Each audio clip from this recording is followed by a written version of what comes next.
This is the Aftermarket Radio Network. Hey everybody, Carm Capriotto. Good to have you here. Thanks for joining us on RemarkableResults.biz. Wow, almost 10 years coming up in March of 2025. So glad that you could join us.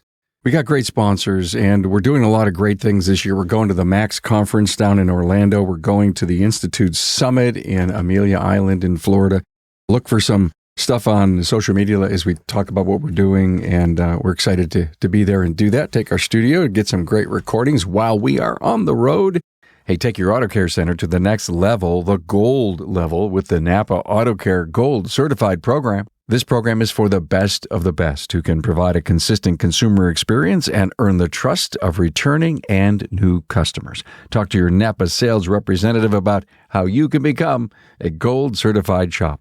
Hey, for over 30 years, NAPA Trax has made selecting the right shop management system easy by offering the best, most comprehensive SMS in the industry. We'll prove to you that Trax is the single best shop management system in the business. Find NAPA Trax on the web at napatracs.com. Also, thanks to AftermarketManagementNetwork.com for information that can help you move your business ahead, and for the free and informative LaborRateTracker.com.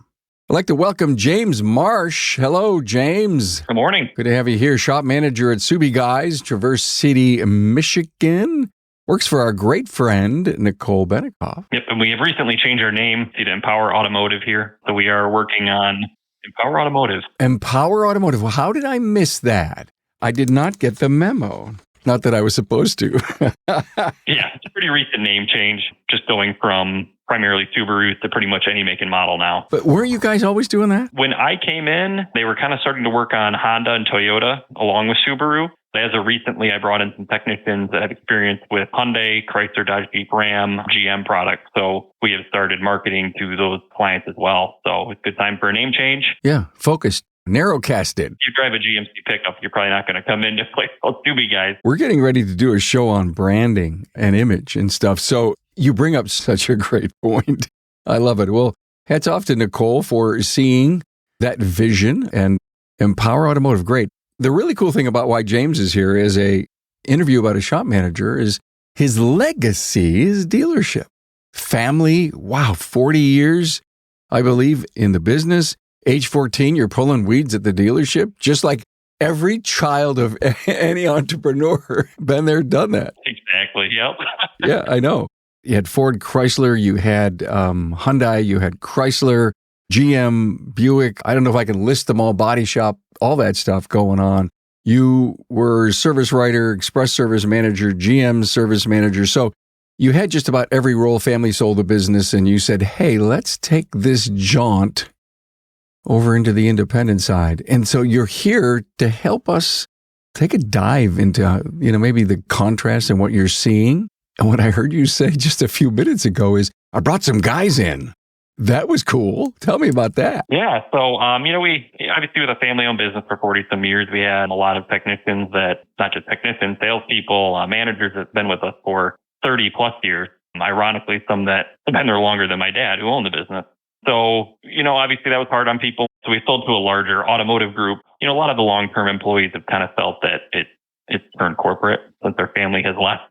So I've had some reaching out to me, and we had some open bays. So I'm really happy to bring some of those longtime employees over here to continue working with me. And they have experience in some of the stuff that the shop really needed with GM vehicles, Hyundai vehicles, Mopar products as well. Interesting. I was talking to some people just yesterday, and they said if you're going to go out and find somebody to come in and be your shop manager, look for somebody who spent some time in corporate. But their reasoning is how hard you had to work and how sometimes cold corporate can be. Now, I know I'm talking to a family member. I get all that. But do you see the fact that because automotive businesses, service businesses are more family, the owner is more local, not that your parents weren't accessible, but do you see a contrast? Do you see value and power in being able to bring in people to the independent side? Oh, absolutely. I mean, obviously we're a family-owned business. Yes, we were, but, we were large. We had 7, 8 rooftops time of the sale and almost 400 employees. So, you want to keep it family owned and kind of that local feeling as much as you can. But obviously when you get that number of employees, there is a corporate sense to it. I mean, there's a lot of steps you got to take, a lot of, ladders in management to get approvals on stuff. So, even being family owned, you still run into that. So being able to take some people, that we're starting to see that happen, people that work from, I can't say work for me in the 90s because I was just a child, but worked for us in the 90s, early 2000s, that's how they felt at that time. It was more of a kind of like a small shop, I guess, in a sense, that sold cars. It was very family oriented. As that time changed, those people kind of missed that. And so bringing them in here, they've really, they said it feels kind of like back in the older days. Back in the old days of the dealership. What is the dealer employee's perception of the independents? Obviously that can range a ton based on the person and experiences, but I would say overall, running a manufacturer service department, with obviously you've got, GM, Chrysler, Hyundai, Ford, what are, we all know are huge worldwide companies, and they kind of have your hands, in your service department. So we're kind of conditioned from day one that, we are the best. We have the best technicians, the best equipment, the best facilities. And that independent shops are kind of the backyard mom and pop. They go find a cheap part at AutoZone and throw it in your car. And, that's kind of always what the perception has been that, we're the best. Aftermarket parts aren't good. Their technicians aren't near as trained or skilled as ours. And then luckily that perception has changed for me over the last 6 months of being here. So according to you, that's all true, right? Yeah. No, I'm being facetious here. It's the old mom and pop thing. I get on my soapbox every time I hear about mom and pops. And again, that's the perception, even from the education side. They look at the dealers as dealers, and then they look at independents as mom and pops. There's a very good, warm feeling for the word mom and pop, and that is local, caring, accessible. But mom and pop doesn't connote small, unwilling to pay. It doesn't connote that we'll never get ahead. I'm in a dead-end job, that we can't work on everything, because today's mom and pops have grown way up. And some of our top shops, of course, which you work at, you came in, Nicole says, come on, let's do this, James, let's have some fun. And are you having any fun? And what's your perception of what this whole independent world's about? Yeah. So am I having fun? Absolutely. I think it's fun being somewhere that, you come up with these ideas and, it's Nicole and I, we're the ones making the decisions for the shop, whether it's marketing or hiring on new technicians, buying new equipment, et cetera. It's between her and I. Ultimately, we make the decision. We don't have to go through anybody else. So being able to do these things, do the target marketing to certain clients that we want in town, and seeing that, a couple of weeks later start returning and all the new client phone calls coming in, that's the most fun to me. Is to see that, what we're doing is actually working and to get to see those results. When you're in, where I came from before, it's such a huge entity of people coming in all the time that you don't really see those results firsthand, I guess. Are they there? Yes. But, I'm not as hands-on seeing that day in and day out, which here it's really exciting to see that. So definitely like that thing. James, are you missing any resources that the company doesn't have and the dealerships do? The only thing that I will say that I really do miss as a resource, well, two things. First one is some of the marketing stuff. We obviously do all of our own marketing, which is fun. I'm not saying I don't like that, but it's expensive, very expensive to do marketing. And, with a manufacturer store, a lot of the marketing is done for you. There's commercials all the time for GM certified service or the, Ford certified service. And, it has, the local news, check out your local GMC dealer, and it has the map, and boom, there we were, Bill Marsh, and that stuff that comes with the manufacturer. So that part, as an expense-wise, do I miss that? Yes. I think what we do is a little more fun because we get to have more fun with it, and we get to create it ourselves. We don't really have regulations on that. Number two, one of the biggest things that I do miss is having tech support.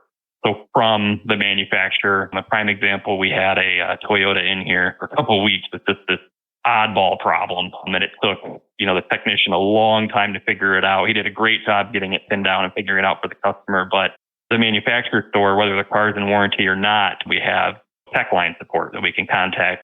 A lot of them are technicians retired from GM or Ford, and they can kind of help you walk through it. They have, they have similar cases that they can refer to try to find those little problems that are just, you're not going to find in like all data or Mitchell to find that diagnostic procedure. So in those rare times that happens, yes, that is a resource that I do miss. Got it. Important industry take note. What about wages? Any surprises there? I was surprised on the wages at this shop. I'm not sure. I can't speak for other shops in town, but for this shop, Nicole does a great job. She obviously likes to keep her employees happy and keep them here. I was remarkably surprised, especially what technicians are making here, service writers, what myself. I was not expecting to make a, similar living that I did at the dealership, which is awesome. I mean, that keeps us here, keeps us happy, keeps us motivated, to keep the clients coming in and close those sales. But prime example is one of the technicians I brought over from our Buick GMC store. He was master certified for the state, didn't have all of his GM training done, so that does hold them back, in a manufacturer store if they don't have all that world-class training done, which can take years and years and years to complete. A lot of traveling, a lot of testing. Is him coming over here, I just talked to him, I said, I think this would be a really good spot for you where you are as a technician right now. You're state, master in the state of Michigan, but you're not, experience-wise, you're not all the way here yet. You're kind of in this mid-range. And I said, I really think you do really good here. So we brought him over here and he is making, I would say at least 30-40% more wages than he was over at the dealership. So being able to see that is pretty cool, to bring someone that's younger and watch them make more money. And, I know him and his wife just bought a house recently and, being able to see them keep building up on that is awesome. So yeah, again, you got to think too, he did a lot of warranty work. Warranty work from the manufacturers, they set the hours they're going to pay and they set how much they're going to pay for that hour. And we have to go through, just hours and I should say days of work every year to try to get that increase. And it, quite frankly, I think it's a little pathetic that we allow manufacturers to dictate that of what our work is actually worth. So, technicians, they can lose a lot of money because of warranty work, because the manufacturer feels that this certain job shouldn't have paid, 10 hours. It should have only taken them 6 hours. And so being able to eliminate that out of a technician's, workload, it makes a huge difference. Don't get me wrong, the dealers can still make great money doing warranty work. We had an awesome warranty admin working for us that would work extremely hard to make sure we got every dollar, every tenth of an hour that we deserved. But there's only so much you can do. James, each technician at a dealership, all their hours of the week, what would the percentage of warranty hours be?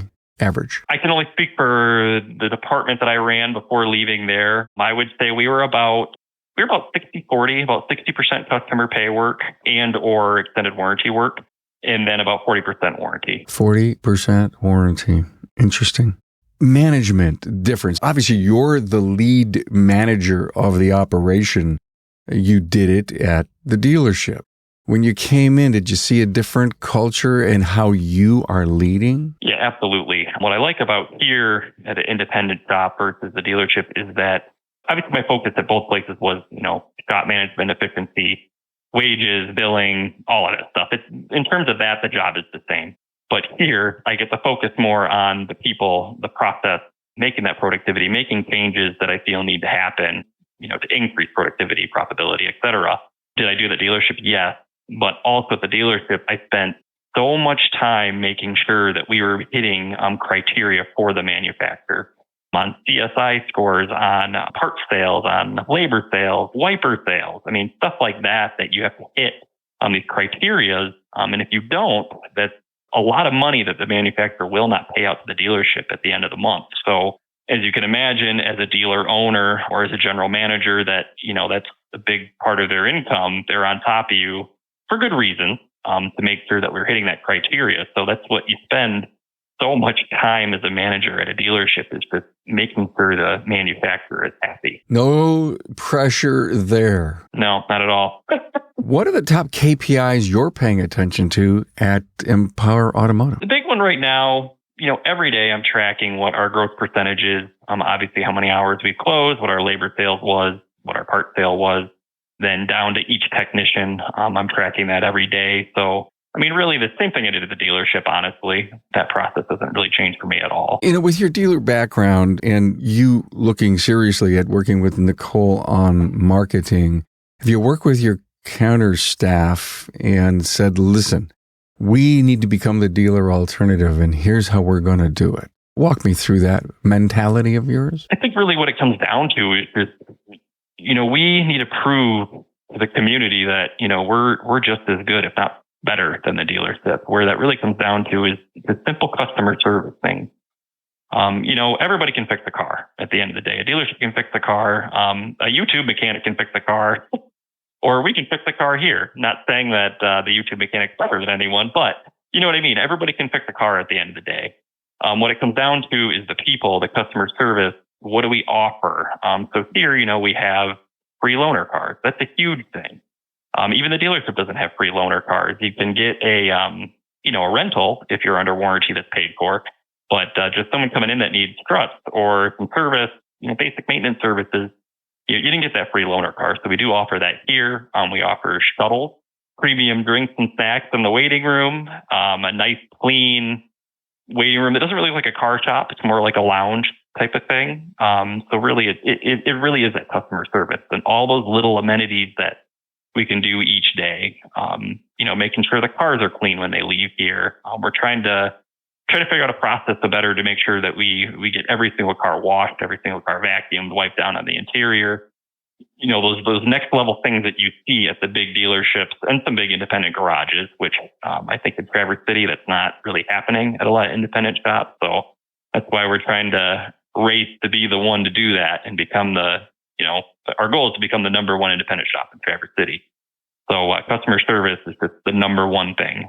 If you have great customer service, the money comes after that.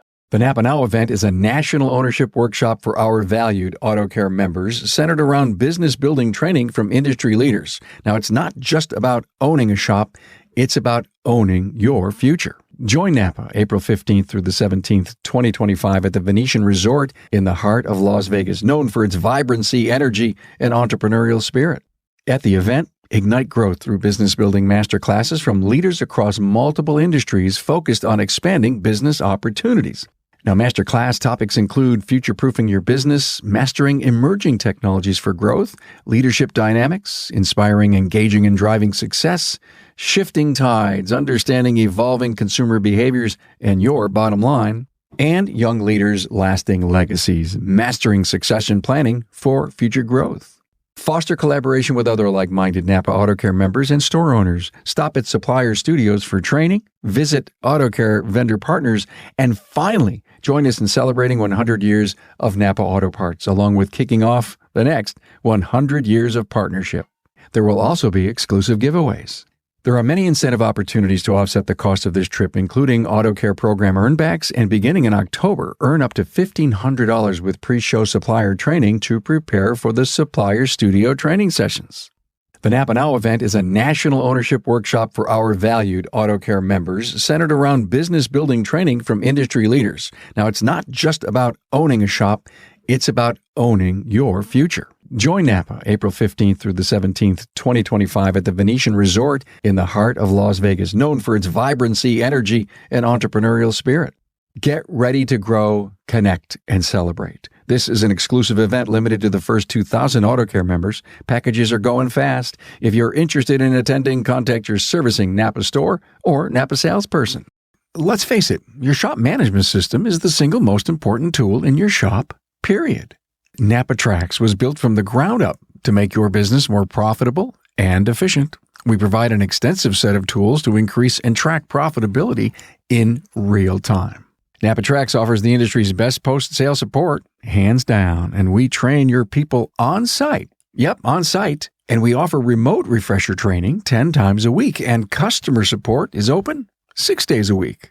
Give us a call, visit the website, or join our Facebook community today to learn more. We'll prove to you that Trax is the single best shop management system in the business. NAPA Trax is always customized and tailored for you, whether you're a one-man shop or a large multi-bay or multi-location company. After all, it's your shop, so it's your choice. Visit us on the web at NAPATRAX, that's NAPATRACS.com. Hey, ever wonder how your labor rate compares to your market and state? You now have a site where you can confidentially upload your rate and see other labor rates published in your market. LaborRateTracker.com is an important site to know about. Currently, the database has over 1,000 shops participating and growing every day. But there's more to setting your rates than finding out what others charge. You should look at the labor rates in your state and town to gain a complete picture of the labor rate landscape. Hey, it's easy. Get market intelligence like never before at laborratetracker.com. Doing a lot of reading about the focus on CX, the client experience. And I've always said that it would be neat if a company had a Chief Experience Officer, a CXO, right? Typically you can't, but when you realize you can't have a CXO on staff, everyone owns that. Everyone owns it. And to hear you talk about being the best, not only obviously in the shop, I want to go to Aftermarket Parts here in a minute, but all the things that you do, that you touch and that you do, snacks and drinks and the lounge. I love it when you said, it looks like a lounge. First thing I thought of, is there any bourbon in that cabinet? But no. And I love that you're focused on being the best, but you can't just love the customer, give them everything if the repairs aren't done and they're done on time and they're done with quality with very few comebacks. So, Aftermarket Parts. I think at the dealership, you told me we didn't use them. Very rare cases. But even though some of the parts that you're using were made by the manufacturers, the OEM supplier, the OES supplier, that drill.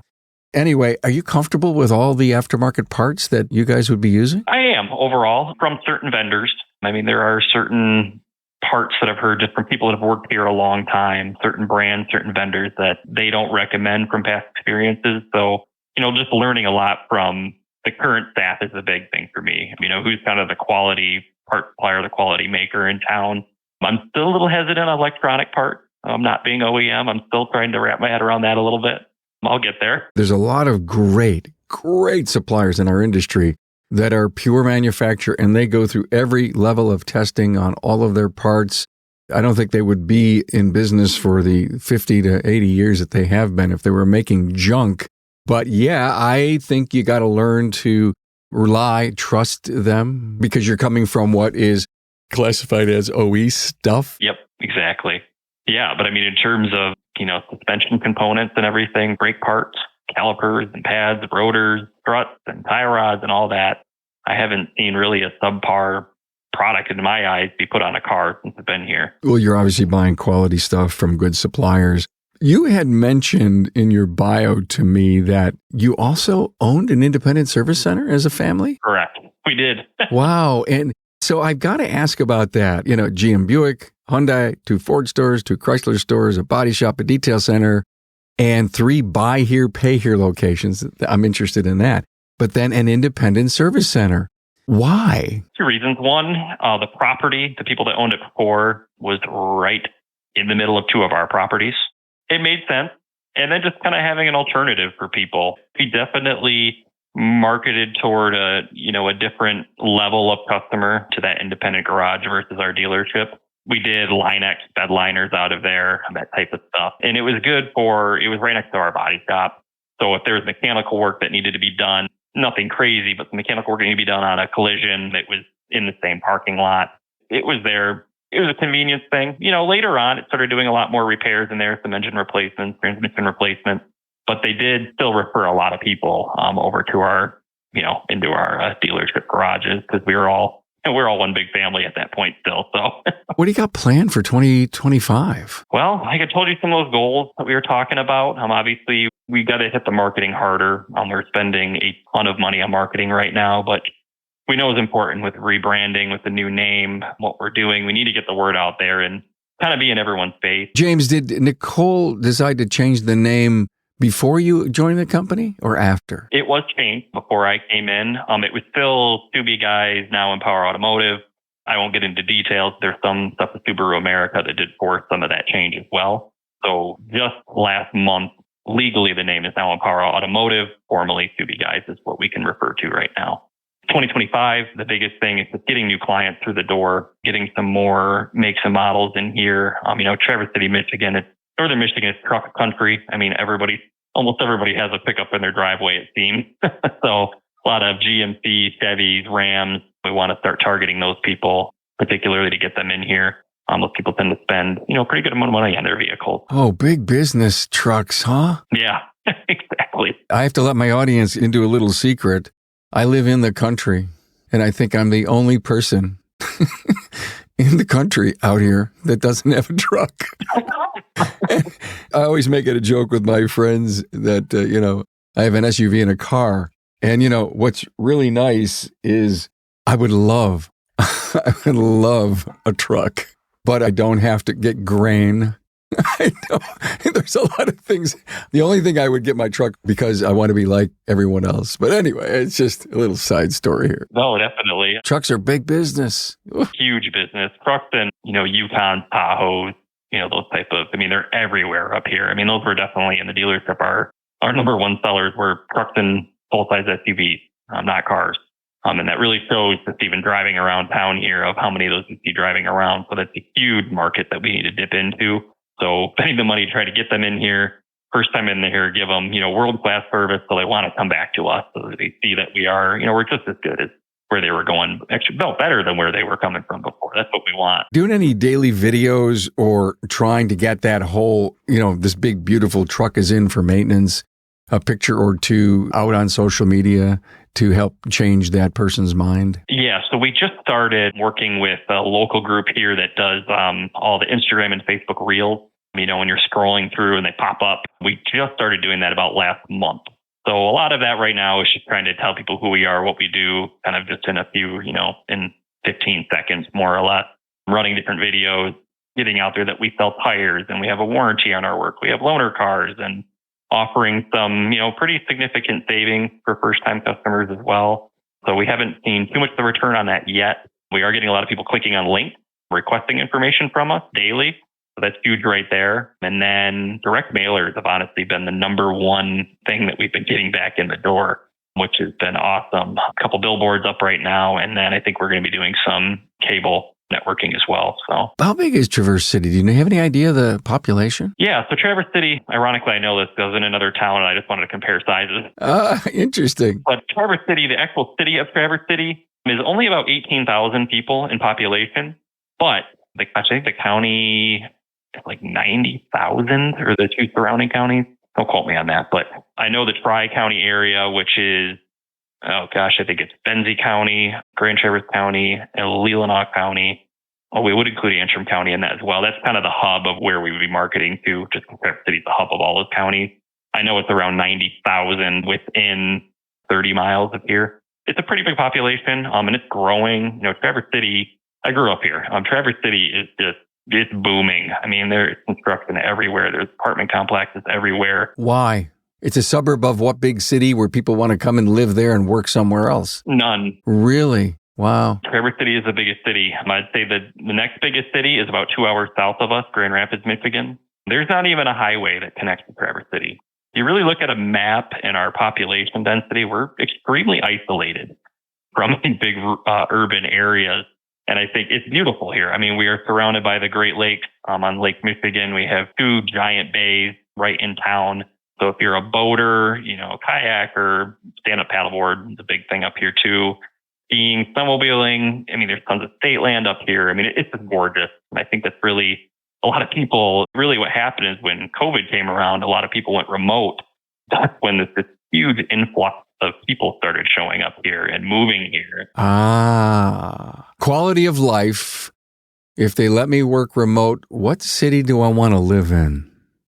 Interesting. So there's pros and cons to that. Has it brought a lot of people and good for businesses? Absolutely. Workforce, that's been another issue. A lot of people moving in are higher income. The price of a house in Traverse City is, I would confidently say, doubled in the last 10 years. So finding, people to work in some of these entry-level jobs has been very hard because they just can't afford to live here. They can't afford to rent a place here. They can't afford to buy a home here. A lot of people, they're commuting, into Traverse City from some of the smaller towns, the surrounding areas. So, pros and cons of that with all the people moving here. It's funny because ever since COVID, every day I run into somebody, whether it's at the dealership or even in here, that have recently moved to town, that have completely moved here full time. It was never like that before. And we're meeting people from, all over the United States. Wow. Every day somebody's moving in, huh? Every day I'm meeting somebody that had moved here recently. It's odd. Well, that probably helps you in your marketing thing. because, new in town. That's really a funny come on line at a bar. Hi, are you new in town? Oh my God. No, it's great for us because, again, we're just trying to be all over the place. So when people type in car repair on Google or, we're trying to hit their mailbox, that we can be that person when they move here to take care of their car. Welcome to town. You can trust us. Come on in. Exactly. Yep. This was great. What am I missing that you'd love to tell the audience here? Am I missing something? I don't think so. I think the biggest thing is taking a dealership employee of many years and getting them really excited about the independent shop. You are an anomaly. An anomaly. And the thing I love about this is that you've been able to bring some people with you.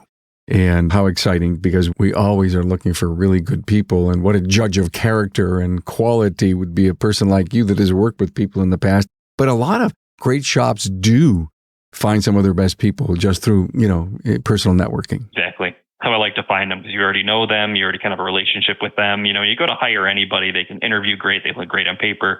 But until they start working with you, you really don't know that person at all. You don't know what their triggers are, what their personality is like. Isn't that the truth? Sometimes that can catch you by surprise. You look good on the outside, but it's the inside that matters, isn't it? Yeah. Thanks, Nicole, for giving you some time to come on the show and doing this. James Marsh, the shop manager at Empower Automotive in Traverse City, came from the dealerships and is having a blast working for an independent today. So thanks for your story. Appreciate it. Yeah, you're welcome. Thank you. Thanks for being on board to listen and learn from the premier automotive aftermarket podcast. Until next time.